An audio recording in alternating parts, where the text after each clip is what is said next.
வணக்கங்க. நாம் இன்றைக்கி வந்துட்டு இனிப்பு குழிப்பணியாரம் செய்ய போகிறோம். அதுக்கு ஒரு மிக்ஸி ஜாரில் வந்துட்டு ஒரு 100 கிராம் இருக்கக்கூடிய ஒரு டம்ளரோ கப்போ ஏதோ ஒன்று எடுத்துக்கோங்க. அதில் வந்துட்டு பச்சரிசி 2 டம்ளர் வந்துட்டு நான் ஒரு 2 மணி நேரத்துக்கு முன்னாடியே ஊற வச்சுருக்கேன்.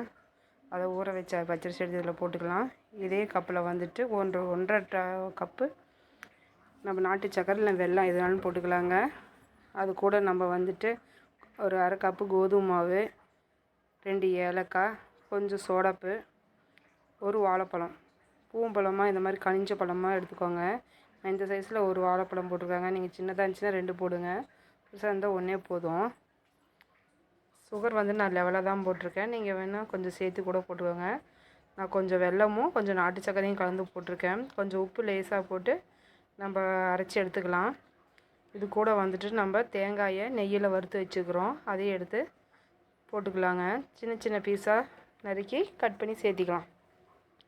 இதை வந்து நல்லா நைஸாக அரைச்சிட்டு வந்து அதுக்கப்புறம் நம்ம தேங்காய் போட்டு கலக்கலாம். இது கூட ஒரு 1/4 டீஸ்பூன் சோடா போட்டுக்கோங்க. சோடா போட மறந்துடாதீங்க.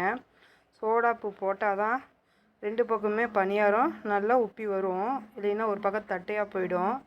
இதை வந்துட்டு ஒரு அரை மணி நேரம் ஊற வச்சுக்கலாங்க. அரைச்சதை வந்து நம்ம அரை மணி நேரம் அப்படியே மூடி போட்டு ஊற வச்சிடலாம்.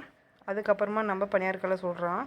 நம்ம வந்துட்டு ஏற்கனவே நான் ஊற வச்சு தான் வச்சுருக்கேன். பணியாரக்கல் ஒரு பக்கம் ஹீட் ஆகிட்டுருக்கு. அந்த குழி பணியாரத்தில் வந்துட்டு நம்ம எண்ணெய் ஊற்றி நம்ம வேணுங்கிற மாவை எடுத்து ஊற்றி நம்ம பணியார பதத்துக்கு எடுத்துக்கலாங்க. மாவு பார்த்திங்கன்னா தோசை மாவு மாதிரியே இருந்தால் போதுங்க. ரொம்ப தண்ணி ஊற்றிடாதீங்க, நல்லா இருக்காது. ரொம்ப கெட்டியாகவும் போடாதீங்க, ஹார்டாக இருக்கும் பணியாரம். இந்த குழி பணியாரம் பார்த்திங்கன்னா சாப்பிட அவ்வளோ டேஸ்ட்டாக இருக்குங்க. நம்ம அரிசி மாவு, வெல்லம், ஏலக்காய் எல்லாமே போட்டுக்கிறதுனால நல்லா டேஸ்ட்டாக இருக்கும். செஞ்ச வச்சுக்கிட்டேங்க 4-5 நாள் கூட வச்சு சாப்பிட்லாங்க. குழந்தைங்களுக்கு ரொம்ப பிடிக்கும். இப்போ நல்லா எண்ணெய் காஞ்சிருச்சு. இதில் நம்ம வந்துட்டு அரைச்சி வச்ச மாவு எடுத்து ஊற்றிக்கலாம். ஒரு கரண்டி ஊற்றுங்க, ரொம்ப கம்மியாக ஊற்றாதீங்க. இதே நல்லா உப்பி வரும். ஒரு அடிச்சு இப்போ ஊற்றும் போதே தெரிஞ்சிடும் அது வந்து மாவு மேலே எலும்பி வருதா இல்லையான்ட்டு. நம்ம நல்லா மேலே மாவு எலும்பி வந்தால் மட்டும்தான் 2 பக்கமுமே பார்த்திங்கன்னா நல்லா குண்டு குண்டுன்னு வருங்க பணியாரம். இல்லைன்னா ஒரு பக்கம் தட்டையாக போயிடும், பார்க்கவே நல்லா இருக்காது. இப்போ வந்து இந்த மாதிரி ஊற்றி 2 நிமிஷம் வேக விட்லாங்க. நம்ம வெல்லமும் நாட்டு சர்க்கரையும் போட்டுக்கிறதுனால சீக்கிரம் வந்து கலர் சேஞ்ச் ஆயிரும். அதனால் ஹை ஸ்பீடில் வச்சுக்காதீங்க, லோ ஸ்பீட்லேயே வச்சுட்டு நம்ம சுட்டு எடுக்கலாங்க. பார்த்திங்கன்னா கலர் கொஞ்சம் மாறி இருக்குது. ஒன்று திருப்பி பாருங்கள். நான் வந்து ஒரு கத்தி வச்சு திருப்பிடுறேன். நீங்கள் மைகோதி இல்லைன்னா கத்தி எது வேணாலும் நீங்கள் யூஸ் பண்ணிக்கோங்க. எனக்கு கத்தியில் எடுத்து பழக்கம் ஆகிடுச்சு.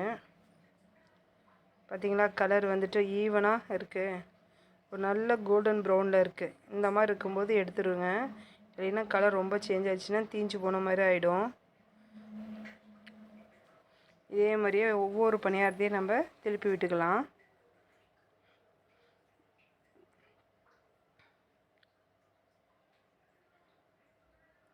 எல்லா பணியாரத்தையும் இதே மாதிரியே திருப்பி விட்டு நம்ம வந்துட்டு எடுத்தோம்னா 2 பக்கமே நல்லா வெந்து வந்திருக்குங்க பணியாரம். கலர் ரொம்ப தீய விட்டுறதையும் கலர் இந்த அளவுக்கு இருந்தால் போதுங்க.